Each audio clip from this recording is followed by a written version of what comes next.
El origen del diseño gráfico como se concibe en la actualidad, se suele situar en el intento modernista de fusionar arte y vida en las postrimerías del siglo XIX y comienzos del XX. En 1919, el arquitecto Walter Gropius funda en Weimar, Alemania, la escuela Bauhaus. El nombre fusiona las palabras alemanas Bau, construcción, y Haus, casa. En pocos años se convierte en la primera escuela de diseño del siglo XX y en el movimiento artístico referente para la arquitectura, el arte y el diseño.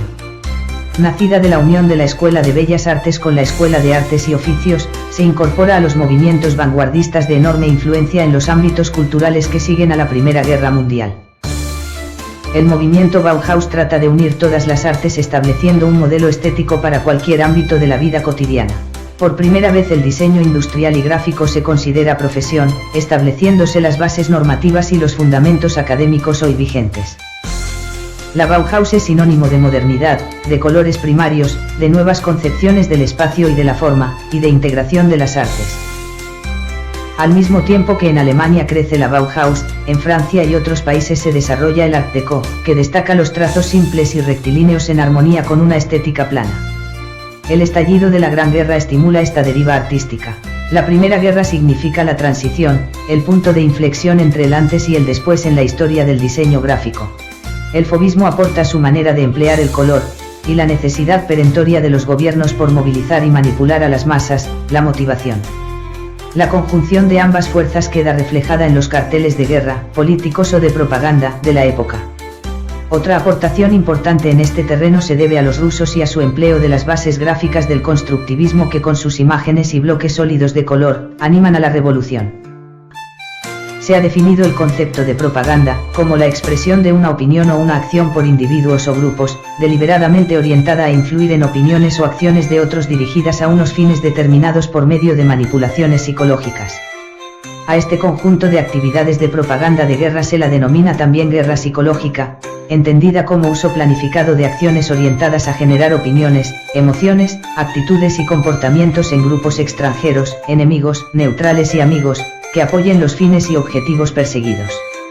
Los conocimientos sociológicos y psicológicos desarrollados hasta el comienzo de la contienda son aplicados para influir en las conciencias. La Primera Guerra Mundial es pionera en el control sobre la información que se hace llegar al público general. Las caricaturas ocupan lugar destacado en los medios de comunicación para elevar la moral de lucha, disculpar las derrotas y esconder problemas de abastecimiento. Todos los estados participantes de la Gran Guerra van a utilizar la propaganda durante el transcurso del conflicto. Su orientación, finalidad y objetivos varían con el paso del tiempo para adecuarse a las necesidades específicas de los gobiernos en cada momento. Cuando el enfrentamiento es ya una realidad, la cuestión fundamental es aportar a la sociedad las razones por las cuales debe estar dispuesta a luchar y matar o morir. Para Benedict Anderson es la fraternidad el valor fundamental que el que hombres y mujeres, incluso sin conocerse personalmente, se identifican como compañeros miembros de una misma comunidad imaginada. La percepción del peligro en las puertas del Estado propio produce una exaltación del nacionalismo. La propaganda convence, encauza y dirige al individuo a su obligación de participar de una u otra forma en el objetivo común de la derrota del enemigo. La propaganda de guerra existe desde que la guerra existe. Es durante las crisis cuando alcanza sus cumbres más brillantes. Se afirma que al ser la guerra una actividad humana y sus sujetos los hombres cuya particularidad es su capacidad de raciocinio, una de las armas primordiales en el ejercicio bélico es aquella que pueda gobernar el intelecto y los sentimientos humanos. Así, gobiernos y militares la usan para persuadir y adherir a los ciudadanos a sus planes políticos.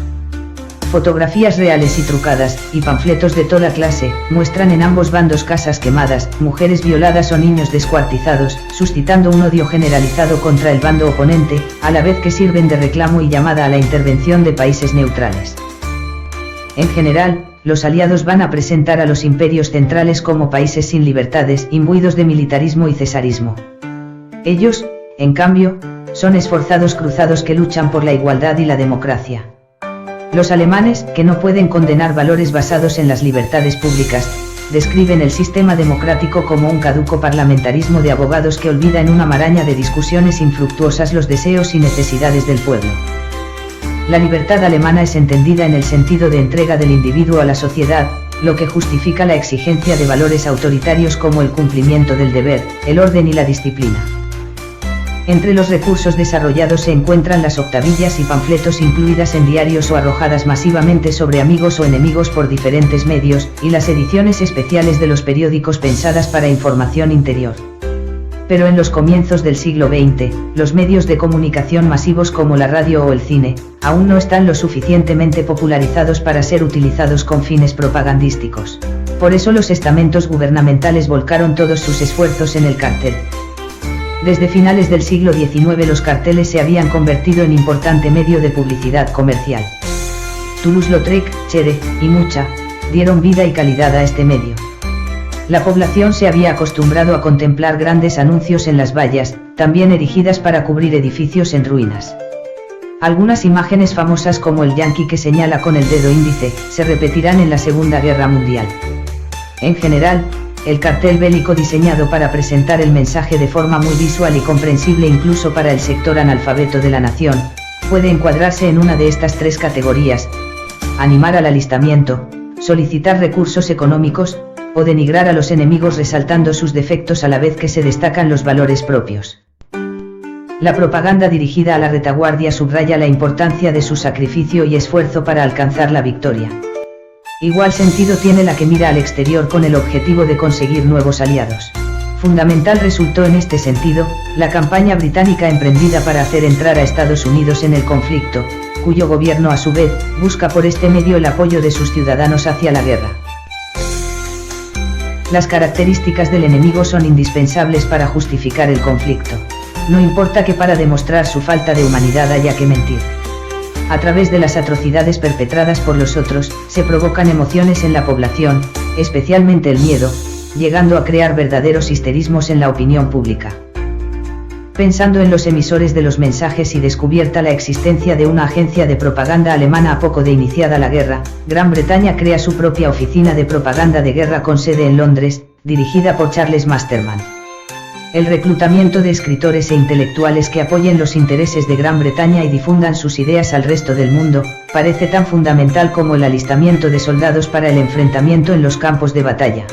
Por ello Masterman acude a Conan Doyle, Chesterton, Kipling o George Wells, quien no duda en afirmar: si no acabamos con la guerra acabará con nosotros. Situaciones parecidas se producen en todos los países beligerantes.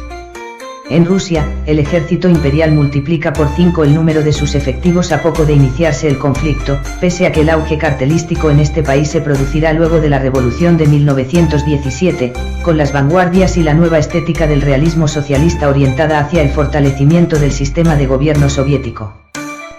La propaganda aliada centra importantes campañas en la figura de la mujer, a la que presenta como elemento esencial en el ejército interior, destacando la importancia de su esfuerzo, trabajo, sacrificio e involucramiento para ganar la guerra.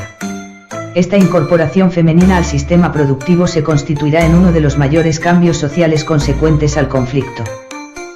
Si bien los temas tratados son los mismos, la estética de los carteles en los imperios alemán y austrohúngaro difiere de la utilizada por los países aliados. Los carteles alemanes van a adoptar el estilo creado en 1906 por Ludwig Bernhard, cuya particularidad será la representación directa y sintética de los objetos y un mensaje claro, junto a una cuidada tipografía y cromatismo. Si bien están presentes las figuras femeninas, son predominantes los hombres en el centro de la imagen con armas y objetos de trabajo en sus manos. Un especialista, Pizarroso, expone hasta 5 técnicas fundamentales de la propaganda política: la orquestación, el contagio o unanimidad, la transfusión, la contrapropaganda, la simplificación y la desfiguración o engrandecimiento. La orquestación consiste en transmitir el mensaje a través de distintos vehículos, noticias de prensa, carteles, obras de teatro, películas, lecciones magistrales en colegios, sermones y conferencias. La transfusión fomenta un mensaje basado en unos sustratos preexistente, en una mitología nacional, o en las fobias y filias comunes y tradicionales. La contrapropaganda se dirige a anular los efectos del discurso enemigo subrayando supuestas falsedades e inexactitudes. Se espera así que la población civil dude y cunda la desmoralización entre la combatiente. El cartel de guerra se caracteriza pues, por la simplificación y deformación del mensaje. El enemigo es cruel y nuestro país, defensor de libertades y derechos, no puede permitirlo. Nuestro soldado es un héroe y el militar contrario un monstruo capaz de las mayores atrocidades. En algún caso se llega a animalizar al enemigo al extremo de mostrarlo como un primate. La propaganda de la atrocidad es altamente significativa en el transcurso de la Primera Guerra Mundial. Se sirve de masacres, mutilaciones y maltratos para provocar emociones, especialmente el miedo. Los carteles se convierten en metáforas del terror que constituyeron el argumento movilizador para apoyar la guerra. El amor familiar y la ternura es otro instinto usado en los carteles. Las imágenes utilizadas establecen una identidad entre patria y familia. El soldado es el protector de los débiles, de las mujeres y de los niños. Con el grafismo se busca el impacto inmediato en el espectador. En su gama de color predominan los tonos oscuros, más dramáticos, y los textos cortos.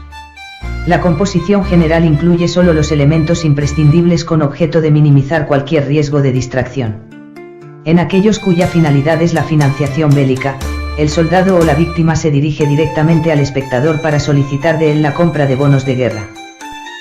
Como conclusión, parece oportuno citar a Arthur Ponsonby, que en su libro publicado en 1928, La falsedad en tiempo de guerra, las mentiras de la propaganda de la Primera Guerra Mundial, afirma: cuando se declara la guerra, la verdad es la primera víctima.